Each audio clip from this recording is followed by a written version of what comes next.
दोस्तों, स्वागत है आपका हमारे YouTube चैनल, जहां हम आज लाए हैं आपके लिए राजनीति की ताज़ा खबरें और दिलचस्प जानकारियां। आज हम बात करेंगे बिहार लोकसभा चुनाव 2024 के छठे चरण की।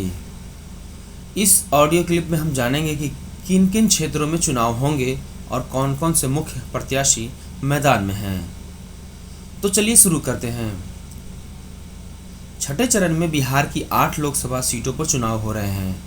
ये सीटें हैं वाल्मीकि नगर, पश्चिमी चंपारण, पूर्वी चंपारण, शिवहर, वैशाली, गोपालगंज, सिवान और महाराजगंज। तो आइए एक एक करके इन क्षेत्रों में लड़ रहे मुख्य प्रत्याशियों के बारे में जानते हैं। वाल्मीकि नगर लोकसभा सीट से बीजेपी गठबंधन से ही जेडीयू के सुनील कुमार कुशवाहा और इंडिया गठबंधन की ओर से आरजेडी के दीपक यादव आमने सामने हैं। यह मुकाबला काफ़ी दिलचस्प होने वाला है। इन दोनों ही प्रत्याशी ने अपने अपने समर्थकों को रिझाने में लगे हुए हैं। पश्चिमी चंपारण लोकसभा सीट से बीजेपी के संजय जायसवाल और इंडिया गठबंधन के आरजेडी की तरफ से मदन मोहन तिवारी के बीच कड़ी टक्कर है। तो देखना है जनता किसे अपना समर्थन देती है। पश्चिमी चंपारण से एक रोचक बात निकली है। यहाँ के एक बिहारी यूट्यूबर मनीष कश्यप को बीजेपी ने टिकट नहीं दिया, तो उसने निर्दलीय चुनाव लड़ने का फैसला किया है। पूर्वी चंपारण लोकसभा सीट पर से बीजेपी के राधा मोहन सिंह का मुकाबला इंडिया गठबंधन की तरफ से विशाल इंसान पार्टी यानी वीआईपी के राजेश कुशवाहा से है। इस क्षेत्र में भी चुनावी सरगर्मी तेज है। शिवहर लोकसभा सीट से बीजेपी की तरफ से लवनी आनंद ने इंडिया गठबंधन से आरजेडी के रितु जायसवाल के बीच मुकाबला है। दोनों प्रत्याशी अपने अपने पक्ष में माहौल बनाने की कोशिश कर रहे हैं।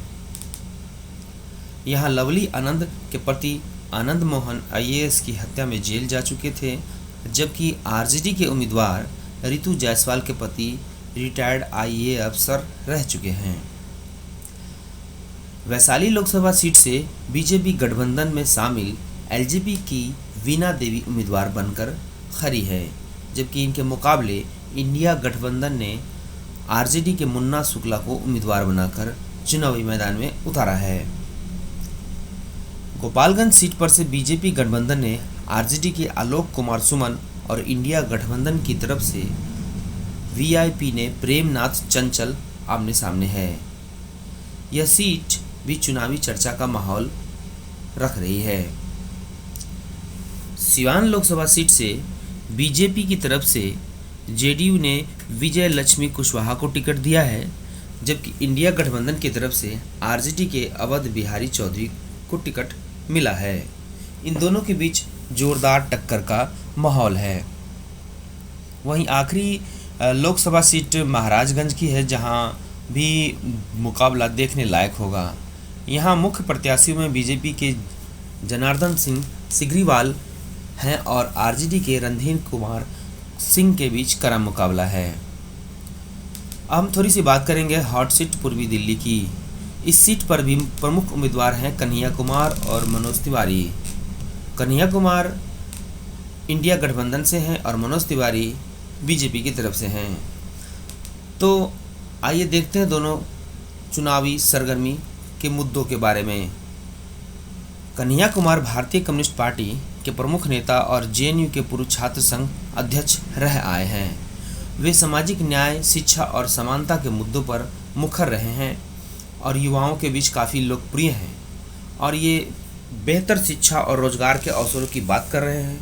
वे दलित, आदिवासी और अन्य पिछड़े वर्गों के हक की बात कर रहे हैं। वे अभिव्यक्ति की स्वतंत्रता और लोकतांत्रिक अधिकारों की रक्षा की बातें कर रहे हैं। वहीं मनोज तिवारी जी भारतीय जनता पार्टी के प्रमुख नेता और भोजपुरी सिनेमा के सुपरस्टार हैं। वे अपने फिल्मी कैरियर के साथ साथ राजनीति में भी अच्छी पकड़ बनाए हुए हैं। उनकी छवि एक सरल और मिलनसार नेता की है, जो लोगों के दिल में बसती भी हैं। यहाँ मनोज तिवारी जी विकास और अधोसंरचना के आधार पर वोट की मांग कर रहे हैं। वे राष्ट्रीय सुरक्षा के, आतंकवाद और उसके खिलाफ कदम उठाने की बातें भी कर रहे हैं। उनके द्वारा भारतीय संस्कृति में और उनकी परंपराओं की रक्षा करने की बात कर रहे हैं। दोनों नेताओं के बीच मुद्दों को लेकर जोरदार बहस हो रही है। कन्हैया कुमार यहाँ सामाजिक न्याय और शिक्षा के मुद्दों पर जोर दे रहे हैं, वहीं मनोज तिवारी विकास और राष्ट्रीय सुरक्षा को प्रमुखता दे रहे हैं। दोनों की रणनीतियाँ और दृष्टिकोण काफ़ी अलग अलग हैं, जो इस चुनाव को और भी दिलचस्प बना रही हैं। यहाँ की जनता कन्हैया कुमार के विचारों और उसकी बेबाकी की तारीफ कर रही हैं, और वहीं कई लोग मनोज तिवारी के सरल स्वभाव की भी बातों से प्रभावित हो रहे हैं। तो इस बार पूर्वी दिल्ली का मुकाबला काफ़ी रोचक और कड़ा होने वाला है। कन्हैया कुमार और मनोज तिवारी दोनों ही अपने अपने समर्थकों के बीच काफ़ी लोकप्रिय हैं। दोनों ही अपने अपने मुद्दों को लेकर गंभीर हैं। अब देखना यह है कि पूर्वी दिल्ली के मतदाता किसे अपना नेता चुनते हैं। तो दोस्तों, ये थी बिहार लोकसभा चुनाव 2024 के छठे चरण की जानकारी। आप किसे समर्थन दे रहे हैं ये कमेंट में बताइएगा। अगर आपको ये ऑडियो क्लिप पसंद आया तो लाइक और शेयर और हमारे चैनल को सब्सक्राइब करेंगे ताकि मिलती रहे नई अपडेट। धन्यवाद।